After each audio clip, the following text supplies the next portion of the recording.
Okay, so before we take a look at some other maps useful for the remote areas, useful for tracking, let's now try to kind of see what we can do with all this data, right? This data, I mean, is basically useless on a computer. I can take a print out of this, but again, it's useless because as I go in the mountain range, okay, I can use a compass maybe, and I can take this print out as a kind of a reference, right? I could see, oh, there, I could see this peak in reality. I could see that it's like, say, a kilometer on my left side. So then I know that I'm somewhere towards the east 1 kilometer. So I kind of can estimate my position roughly by looking at a printout.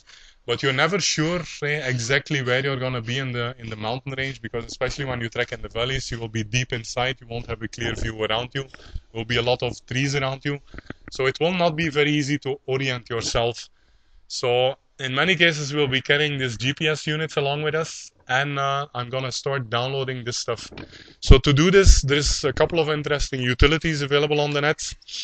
So if I just show my bookmarks here, if you search on Google and you look for Google Map to GPX, you will come to this website. If you click on this website, it will grab this waypoints and these trails, and it will export them to a KML file. A KML file is a file format. It's, I think, some open standard or some Google defined format, which will be a text file that contains all the exact locations. Now I'm introducing the term location, so I'm going to start talking about latitudes and longitudes in a second. Before I do that, I need to explain a couple of things. So I'm going to save this KML file. KML file will be understood by many mapping programs, and my first map, let's call it like that. Yes. But a more common format which is used is the Gpx format. Gpx is a kind of a universal exchange format between GPS units and mapping programs for tracks and waypoints and even routes if you want to do routing. So let me load my first map, KML.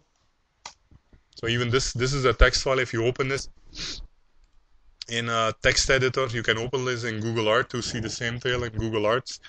But if you open this in a text file, you will see that this is nothing more than an XML file. Right, so I have to probably open it in Notepad or something to see like a properly. No, it's the lines are not clear. Internet Explorer maybe, yeah. Anyway, I don't want to spend too much time on this. This is a bit more specific format. So what I'm gonna look at is like the standard Gpx format. So let me open this KML file, and now with a very interesting website called gpsvisualizer.com, I can do a lot of conversions. Very interesting site, which I use before the treks as well as after the treks. Before the treks, I'm gonna take my hand-drawn trails, kind of take them from the maps, extract them in a GPX file, put them in the GPS. Then when I go on a trek, I will use the GPS to kind of also track my trail. So as I walk through the hill, I might not be able to follow this blue line because there could be a 20-meter waterfall here or there. So I'm gonna start walking left, right, and on the spot I'm gonna make decisions to make a trail. So as I come back from the field, the GPS would have taken intermediate points, say like every 2 minutes. You can do time-wise, or every, say, 100 meter on a distance-wise. It will put a marker, so it will know exactly how I've traversed through this mountain range.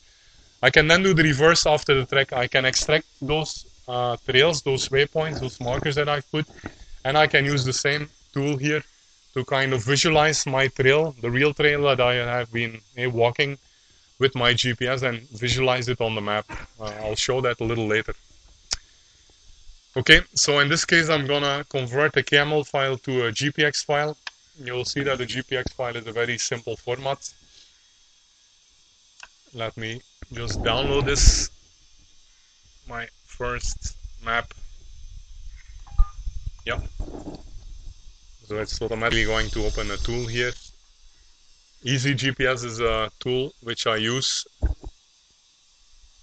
to kind of download these files into the GPS. So first let us take a look at the thing here. I think something went wrong here because there is no data inside. Let me just take another look here. Let me save, done. Okay, I'm gonna open the map again. Maybe I've been switching too much. Voila. Let me convert again a KML file.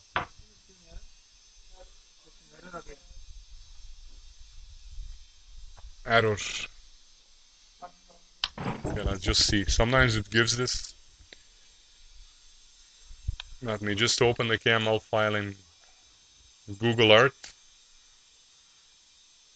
to see if there is any data inside. Just a second. So Google Earth is another mapping tool which we'll look at in a second, which gives you like a couple of interesting, yeah, it's there. So this KML file should be fine. Discard. Let me just save it.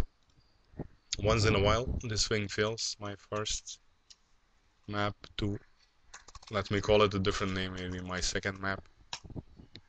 Okay. And then let's convert this KML file again to a GPX file.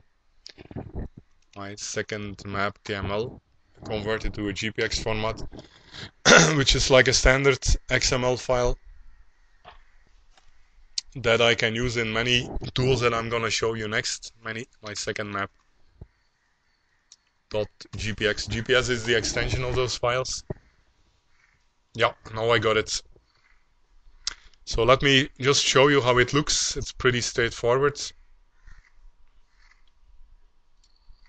So you can see, I mean, people, techies under us, I guess there are a couple of techies here. CTC is 90% IT guys and girls.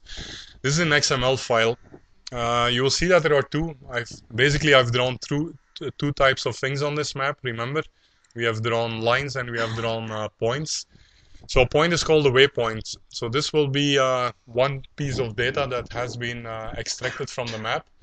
So remember, I didn't really give a name, so it has given automatic names like place mark 2, place mark 3, place mark 4, and all those things. And now for every dot, it has actually extracted the exact location of this point. Okay? This peak or this ridge or whatever, the dam or the trail or the parking for the cars or the last village where we can drop the vehicles, all these places. Now I got the exact location, which is indicated by latitude and a longitude. That will be the next topic which we'll discuss. So you got these waypoints, and then you also see different elements here, which are the tracks. These are the lines which I drawn. What is a line? A line is nothing more than a collection of points, right? I've connected this point with this point, with this point, with this point.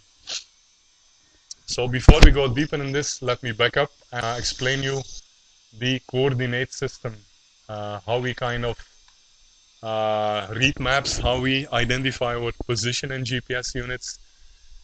I think that's very important before we look at any other maps here. Okay, so let's talk a little about GPS next. So GPS stands for Global Positioning System. It's a very useful tool. I think originally it was introduced by the US Department of Defense, obviously for military purposes, as is typical the case with humans before it goes to more civic purposes. So this is basically, if you look at this, the US Army or the NASA here has over time, let me zoom in a little bit, has been launching a lot of satellites out there. Somewhere in 1978 they started launching 10 satellites of a certain generation. Then in the next decade they launched another 9. So over the next, the past couple of decades, as well as plan towards the future, they have several generations here of satellites which have been launched. Some of these are still out there, some of these are like obsolete, some of these are failed. So right now you have like 3 batches of satellites out there, 11, 12, 7 of this, I don't know what this stands for, of this generation. So you have a total of 30 satellites spinning around the globe, right?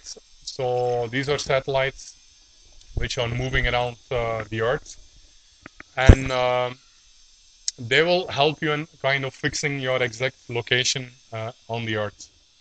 So how does this work?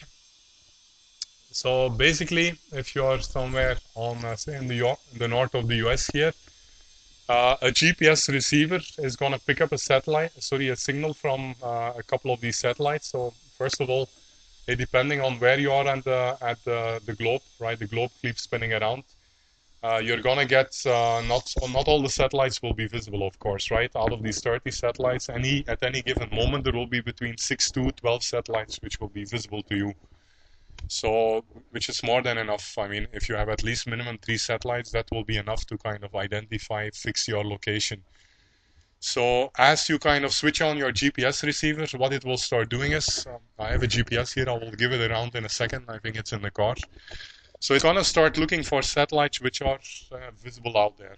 I mean, it doesn't have to be visible even in the car or even on a track under vegetation. If you have a good receiver, it will be able to pick up the signal. It will start locking onto each of these satellites. And as it locks to a satellite, it will receive a bit stream, right, with data. The data will allow the receiver to identify the relative position to satellite A, the relative position to satellite B. So I'm using some mathematics called triangulation, which Google is also doing with these cell towers. It will allow you to kind of find the intersection of these circles of similar distance. And with 3 circles or kind of 3 spheres, it will allow you to kind of identify your exact position on planet Earth. Okay, so how does it work now? So the planet has been divided into 2 coordinates. So you see these concentric circles, right? Similar to topo lines. I mean, this is nothing to do with topo lines. But in a similar way, if you go around the globe in a longitude fashion, if you go, say, around the equator, right? So remember, I mean, I vaguely remember from the old days in school that if you walk around the Earth, you will be covering around 40,000 kilometers of total distance. So what they have done is they have kind of broken this down in, remember, I guess you all know the basic, they have broken this down in 360 degrees. Right, a circle consists of 360 degrees. So they have put the starting point as the London here. If you go from the North Pole, if you follow the circle here through London, you will come to the equator. That point is the reference point. That is called 0 degrees. If you go to the right, you will be covering 180 degrees. To the east, right, which covers Asia. This is called 180 degrees east longitude. So, for example, here you got Chennai here, which is somewhere on 80 degrees. So from London you have 10, 20, 30, 40, 50, 60, you got east 70, and you got east 80. So Chennai is around 80 degrees east from London, right? Plus minus, it's not going to be exactly, it will be 79 dot, a little bit more. I mean, 1 degree is obviously a long distance because 360 degrees covers 40,000 kilometers. The same to the left of London, the US and North America, South America, whatever, Europe, not Europe obviously, but the Atlantic Ocean will be to the left, to the west of London. So that's going to cover inside this 180 degrees western longitude.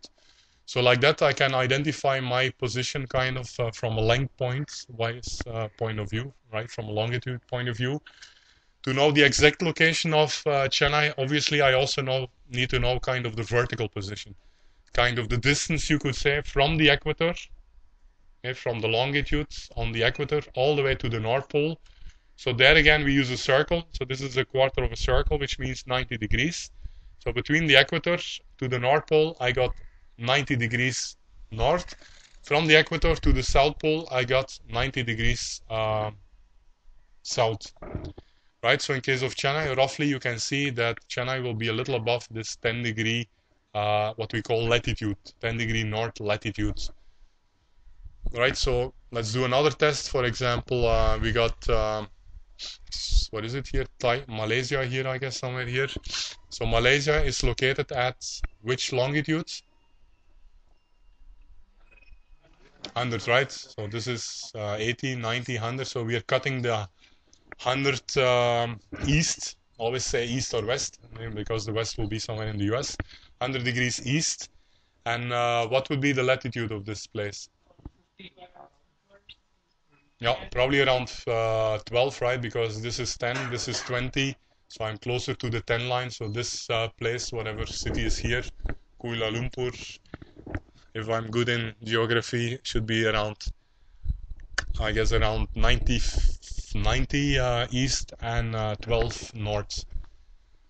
Okay, so if we go, let me now go a little bit more in detail.